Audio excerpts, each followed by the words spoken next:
O que traz a conversa de hoje? Bom, o que a gente vai falar exatamente? O que é arte e quais são os ideais, né, da arte, ou no contexto contemporâneo, ou um pouquinho na história da arte mesmo, como ela está acontecendo. Platão ele coloca duas realidades, né? O mundo das ideias e o mundo sensível. O mundo das ideias é o mundo real das coisas, né? Então eu tenho uma ideia sobre determinada coisa, vamos dar uma ideia, a ideia de um vaso, então eu tenho a ideia, eu produzo aquele vaso, que é a minha habilidade manual, só que a partir do momento que eu tenho uma ideia de um vaso, a primeira ideia é a essência de todas as coisas, eu torno isso para um mundo real, que seria uma coisa secundária. E o que a arte vai fazer nisso? Ela é uma ideia terciária, né? Que é a arte mimética que a gente vai ter. Então nós vamos estar representando coisas do mundo. No geral é quase impossível, pelo menos para Platão, que nós façamos coisas da qual nós não estejamos acostumados, né? É importante gravar isso. Dentro da ideia da arte mimética, esse é o problema para Platão, nós vamos ter essa questão de reproduzir coisas do mundo. Quando a gente entra lá em Platão, ele vai falar sobre os perigos da paixão. O que seriam esses perigos aí da paixão relacionada a Platão? As paixões são as emoções. Então a arte, de alguma maneira, ela vai te dar essa ideia de paixão, de emoção. Isso para Platão, de certa forma, tem uma sensibilidade política e envolve diretamente o cidadão. Né? Dando um exemplo bem prático, tenta imaginar o momento de uma briga, aquele momento passional, o momento da paixão, você age diante de uma emoção. E para Platão isso não é bom. E o sentimento que a arte causa no ser humano seria mais ou menos esse. Já vem Aristóteles, em contrapartida, que ele fala que esse efeito é um efeito bacana. Por quê? A arte para Aristóteles ela é capaz de fazer o simulacro. Né? O que é o simulacro? Seria você fazer uma representação sem que o ser humano de fato tenha vivido a dor ou a alegria daquilo. Um exemplo, a tragédia. Então a gente tem uma tragédia, vamos trazer para um contexto contemporâneo, né? O contexto da teledramaturgia brasileira, a novela. Loura linda, isso sim.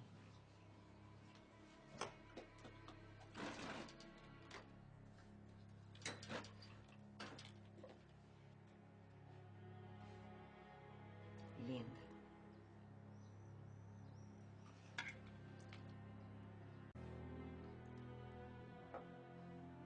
Louraça, boa. A gente às vezes não viveu o que aquele personagem vive, mas a gente consegue ter uma experiência do que é ou a pobreza ou a riqueza passada por aquele personagem ali da novela. Então, para Aristóteles, a ideia de arte é uma coisa boa, porque a partir desse momento a gente cria um simulacro, cria uma ideia, ou talvez uma falsa ideia aí, de que a gente pode criar novas experiências através disso. E a gente discute o que é o belo na arte. Bom, vamos lá. Vamos ver se eu consigo resolver esta missão incrível. Eu não vou conseguir resolver, eu vou pegar alguns teóricos, vou citar alguns teóricos, mas é uma discussão bacana. Talvez para alguns a gente olhe e fale assim, mas discutir arte ainda, um tema tão batido, continuar discutindo isso, a gente discute até hoje, na verdade, o que é o belo e o que é a arte. A arte, o belo e a estética são três coisas ali, é uma tríade que elas não se separam. Quando a gente perguntar o que é belo, automaticamente a gente vai ter a estética e a gente vai ter a arte envolvida nisso. Por exemplo, quando a gente faz aquela pergunta, a música ideal, qual que é a música melhor para uma sociedade ouvir, a imagem ideal para uma sociedade ver, né? Hoje a gente tem coisas publicitárias que acontecem aí, e aí a gente vê os ideais imaginários dentro disso. Então uma das questões importantes que nós vamos ter na discussão do belo é isso, a gente ainda tem a questão de belo. Gostosa pra caramba. Te fazia todinho.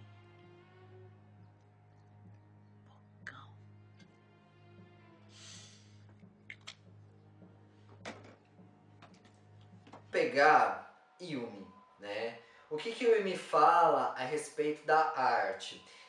O efeito da arte não é idêntico a todo mundo, ou seja, a gente vai trabalhar aí com subjetivo e objetivo da arte. Bom, vamos lá. Dentro da ideia objetiva da arte, o que é a arte objetiva? É quando a gente tem alguém que pode dizer se aquilo é belo, se aquilo tem estética ou se aquilo é arte. O problema tá, quem vai determinar isso? Qual profissional pode determinar isso? Então a gente tem o primeiro problema da arte nesse sentido, que não tem resposta dentro do campo objetivo. E a gente tem muita coisa objetiva aí, por exemplo, concretivismo, né? Os caras foram extremamente objetivos, mas ao mesmo tempo ninguém pode dizer que aquilo é ou não é belo, ou é ou não é arte, né? E aí a gente tem também o subjetivismo, né? Outro efeito que a arte causa. O que é o subjetivismo?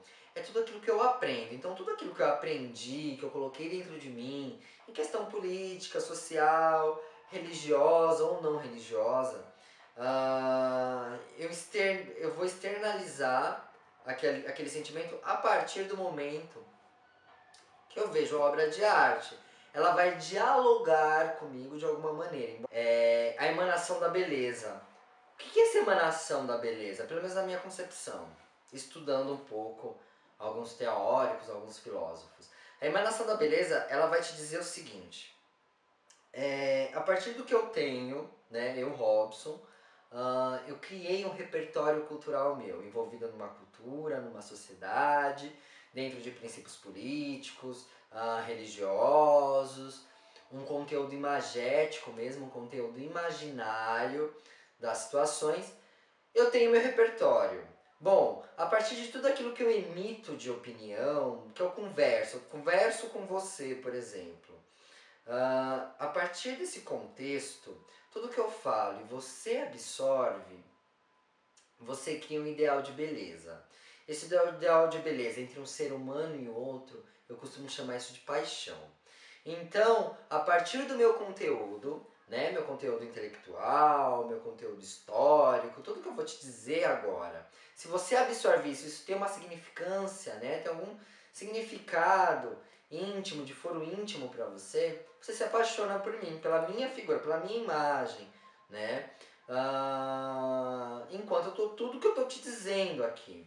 Então, a emanação da beleza, a princípio, entre dois seres humanos, ela acontece por uma questão chamada paixão. Gera-se uma emoção pelo que eu estou falando.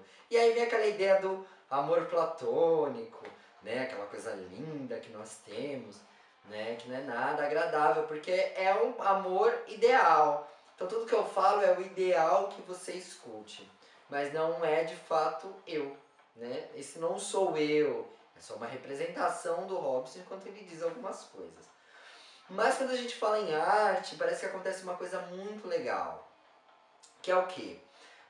Eu tenho, por exemplo, uma escultura, né? Que eu sempre dou exemplo da escultura de Apolo. Aquilo é um pedaço de mármore, que foi esculpido, enfim, que foi tirado alguns pedaços e outros pedaços do mármore até que virou Apolo, né?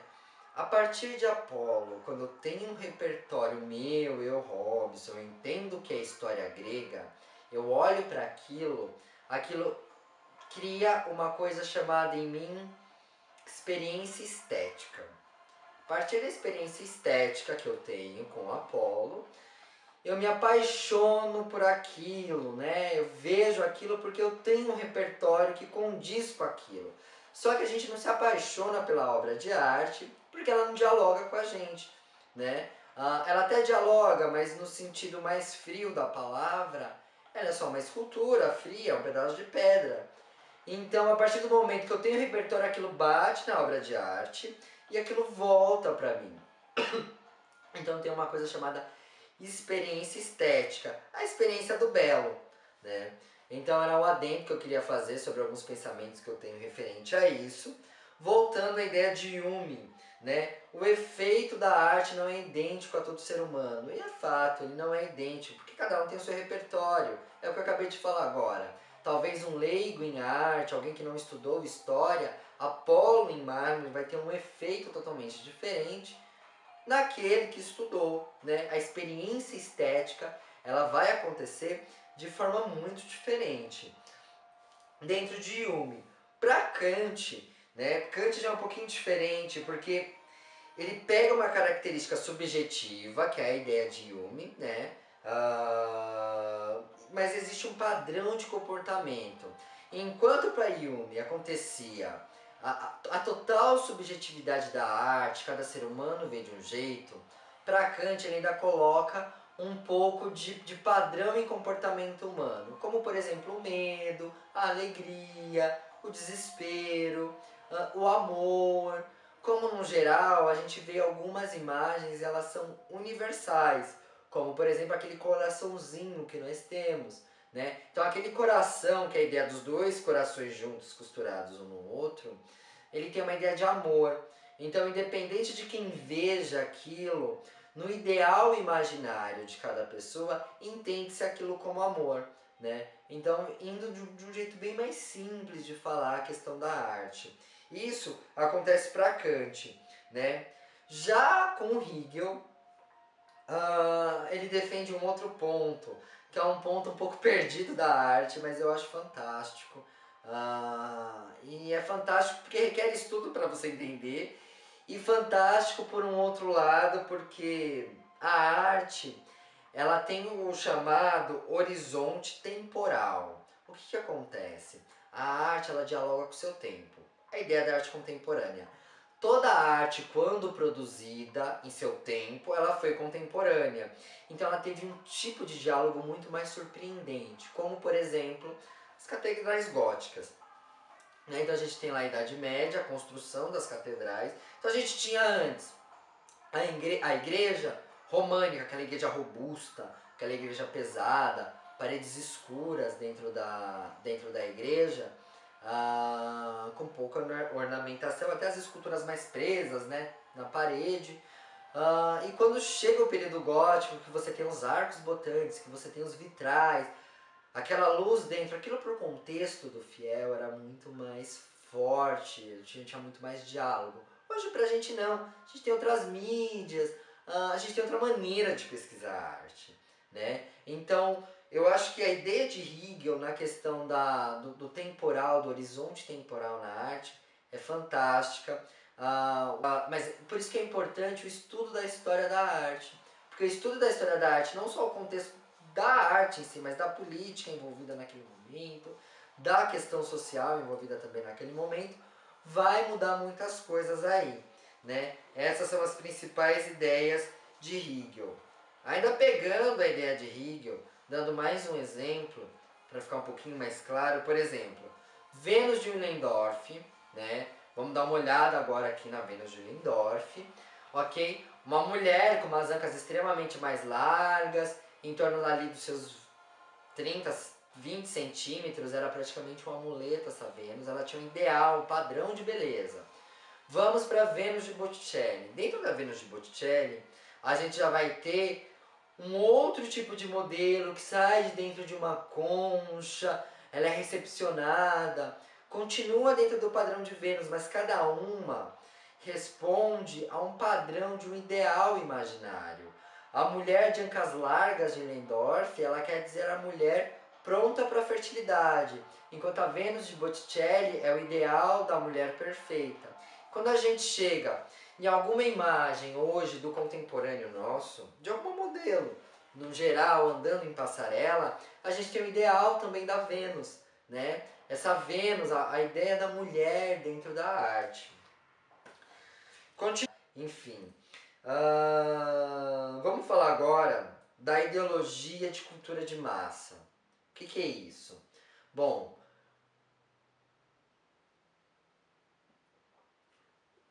essa ideologia de cultura de massa vai acontecer lá com Walter Benjamin. E o que ele fala? Vai lá no início do século XX, mais ou menos, então a gente já tem a Revolução Industrial, já tem muita coisa acontecendo em arte, as vanguardas contemporâneas acontecendo, ainda não aconteceu a pop art, mas posteriormente vem esse movimento. Então o que ele vai dialogar, Walter Benjamin? Ele vai falar sobre a reprodutibilidade. O que é? A reprodutibilidade até então, século XIX, a gente tinha um quadro, a gente tinha um retrato antes de aparecer a fotografia. Quando aparece a fotografia, início do século XX, finalzinho do século XIX, início do século XX, entra uma questão de o que é arte afinal. A gente está deixando o quadro e estamos indo para a fotografia. Só que a fotografia ela é reproduzida. Então a partir de que momento esse ideal de o que é arte, que ela deixa de ser aquele conceito único para se tornar uma reprodução em série. Walter Benjamin vai defender isso. Então a gente tem, por exemplo, fotografia, que é o início do século XX, pelo menos aqui no Brasil. A gente tem a gravura e aí posteriormente lá na América do Norte, Estados Unidos, a gente vai ter um movimento da pop art, que aí sim é a reprodução em série, a industrialização da arte, a massificação da arte, a cultura de massa, é o que a gente espera. Essas ideias desenvolvidas pela questão do que é arte e o que não é, dentro de Walter Benjamin, a gente tem acho que uma questão muito importante. Não deixa-se de ser arte porque se reproduziu em série aquilo ou aquilo se massificou. Até mesmo porque existe uma tendência, e depois vem outros teóricos para falar isso, da massificação da arte. Que a tendência da arte, no geral, é você massificá-la, você tornar ela uma coisa. Acho legal a gente pensar isso. Horkheimer, ele vai falar do quê? Ele vai falar da massificação da arte. Essa massificação, o que é? Toda arte, ela tende a caminhar para a industrialização. Hoje, numa sociedade capitalista que a gente vive, toda a arte ela tende a ser comercial. Se ela não for comercial, ela prejuga-se que ela é, nos seus primórdios, a arte pura, a arte bonita. E aí eu acho que a gente tem que começar a discutir algumas coisas em relação ao que é esse pensamento de tentar manter a arte intocada enquanto pensamento capitalista. O capitalismo não pode chegar na arte, o capitalismo é o grande devorador da arte moderna hoje, a arte está em crise graças ao capitalismo. Talvez nem todos consomem, que a gente volta lá na ideia de Hume, né? Cada um vê a arte de um jeito, nem todos consomem do mesmo jeito, mas a arte chega, né? A arte visual, a música, o teatro, ok, nem todos têm acesso ao teatro municipal, né? A uma sala muito bem elaborada de teatro, ao palco. Mas a gente tem o teatro de rua. Lógico, a gente tem que entender um pouco que essas culturas elas precisam se misturar, não pode virar gueto. Eu tenho um pouco de medo dessa ideia de gueto. Só que o contexto da indústria, ao mesmo tempo, ela tende a fazer a produção cultural. O que é essa produção cultural que a gente vai falar da arte aí? Fazer os padrões de ditar o que é bom para o indivíduo, né? Então isso é consumido, isso é bom. Tomar um pouquinho de cuidado, né? E aí eu também não vou falar de Romero Brito agora, mas talvez essa cultura de industrialização da arte que queira dizer pra gente, nos fazem passar por processos de aculturação. No Brasil acho que a gente tem um problema seríssimo, que é o processo de aculturação vindo norte-americano. A gente sofre muito com isso, a gente perde muito da nossa arte brasileira, principalmente na questão de música. Nós brasileiros somos extremamente musicais. Agora, baseando, pegar um livro aqui, galera, que é esse livro aqui que eu acho muito bacana, foi o livro que me acompanhou na faculdade, é a Iniciação da História da Arte, de H.W. Jensen e Anthony F. Jensen, da editora Martins Fontes. Assim, a minha base teórica, às vezes está aqui, eu pego outras bases teóricas para poder discutir isso. Mas o início desse papo, o início de tudo que eu quero falar é sobre arte, e aí a gente vai entrar agora na imaginação, né? que é imaginação? É todo o ideal imaginário que o ser humano tem em torno de si, né? Então, dentro da imaginação, a gente vai... O que é imaginar? É formar uma imagem dentro da sua cabeça e a compreensão de um passado valioso. Então, a nossa imaginação imediatamente retoma, às vezes, a um passado valioso, que é o estudo histórico das coisas. Por exemplo, quando Jansson fala sobre xamãs e artistas, o que acontece? Dentro desse ideal imaginário, é como se o artista e o xamã eles conseguissem dentro de algum lugar, o xamã no caso de um mundo espiritual, o artista dentro de um mundo interno, mais profundo, e trazer a luz da humanidade. Vai ter a arte, seu significado. O que é significação simbólica? Eu li um texto recentemente de Vinho Alice, que é uma leitura de imagem, o cara ele propõe uma leitura de imagens, e ele diz que o ser humano ele não é unicamente um animal racional, ele é um animal simbólico. Ele produz símbolos, significa aqueles símbolos e relê aqueles símbolos. Então assim, nós somos dotados da interpretação de símbolos, né? Culturalmente nós criamos símbolos e entendemos aquilo. Claro, cada símbolo ele vai dialogar numa questão cultural, como por exemplo, a gente não pode esperar que determinadas obras orientais vá nos causar uma experiência, uma comoção estética, que nos diferencia dos outros animais. Então, a gente não é só racional, a gente é simbólico e a gente é um ser humano histórico. Bom, existe uma outra questão dentro da obra de arte que o Jansson defende, que é o que? A arte ela não afirma, ela não pode afirmar qualquer obra de arte, ela não afirma nada com absoluta certeza porque ela é subjetiva. Ela sugere.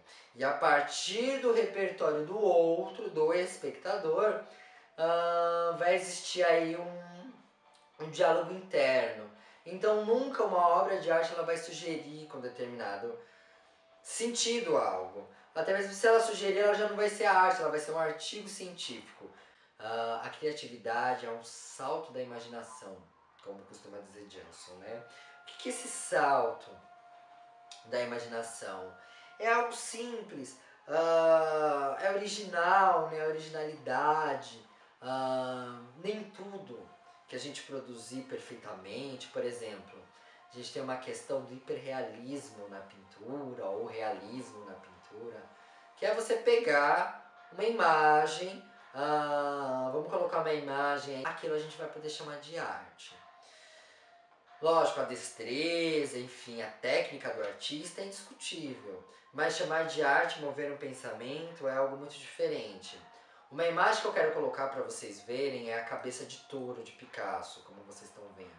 É algo simples quando a gente olha, né? Como vocês podem perceber, é um banquinho de bicicleta com um guidão simples de bicicleta. Isso talvez foi um salto de criatividade. Início do século XX, existia uma coisa chamada assemblagem, que era você pegar objetos ali diferentes, juntar e fazer uma coisa nova através daquilo. Duchamp, a gente não vai falar dele agora, que foi um filósofo fantástico. Pretendo fazer um vídeo só para falar de Duchamp. Mas Picasso aí, quando faz a cabeça de touro, ele tem um salto imenso de criatividade, sem muito esforço. Olha lá, ele pega dois produtos industrializados e produz algo novo a partir daquilo. A originalidade, aquilo que é original, né? É difícil identificar isso sobre quando a gente fala o que é originalidade. Mas a originalidade, ela vai estar na ideia mesmo dessa cabeça de touro, é você inovar, é você ter as vanguardas acontecendo no início do século XX, e você vê que um cara coloca um quadro branco e diz que aquilo é arte. E aí ele explica de determinada maneira que aquilo se torna de fato um pensamento novo filosófico. Como, por exemplo, a originalidade do Duchamp. Vocês podem observar na fonte, como vocês estão vendo agora. O Duchamp ele faz uma intervenção muito mínima no objeto, que vem da indústria, um mictório, e aí vocês percebem que ele transforma isso numa fonte. Tem todo um significado histórico em torno disso, e um significado filosófico em torno dessa originalidade de Duchamp. Além disso, a gente vai falar das preferências e aversões que Johnson fala. O que essas preferências e o que são essas aversões? É o que te agrada na arte, o que te choca na arte. Ambas são importantes, acredite. Que é o movimento de cultura, o movimento de contracultura, o movimento de elite, o movimento de periferia, o movimento, por exemplo, mais simples da pintura acadêmica de galeria e do movimento de grafite que foi lá nos anos 80. Professores de filosofia podem puxar minha orelha, deixem um comentário sobre os teóricos que eu citei. Foi uma leitura superficial que eu fiz. Outros professores da minha área, colegas de trabalho, em determinadas correções podem corrigir, estou aberto a correções. Claro, corrijo à medida do possível. E aos alunos, eu espero que vocês tenham aprendido bastante com essa aula. Espero debate, sala de aula, questões levantadas a respeito da arte, a respeito do belo, a respeito da estética, mas não se travem a respeito do belo. Às vezes o belo que colocaram dentro aí da sua cabeça não é o belo de fato que a arte espera de você. Então sejam super bem-vindos. Vamos aprender muito, eu não quero dizer aqui aprendam, porque eu acho que nesse processo todo, o processo de pesquisa, processo de busca, eu aprendo muito também e eu acho isso fantástico. Assim, é uma maneira que eu tenho de não perder a minha vontade de artista, a minha vontade de arte educador na história toda. Então, bem-vindos e vamos aproveitar os vídeos. O canal vai se dividir em discussão de arte, história da arte e visitações. Talvez entre mais coisas com o tempo e a gente vai se falando. Beleza? É nóis e até a próxima!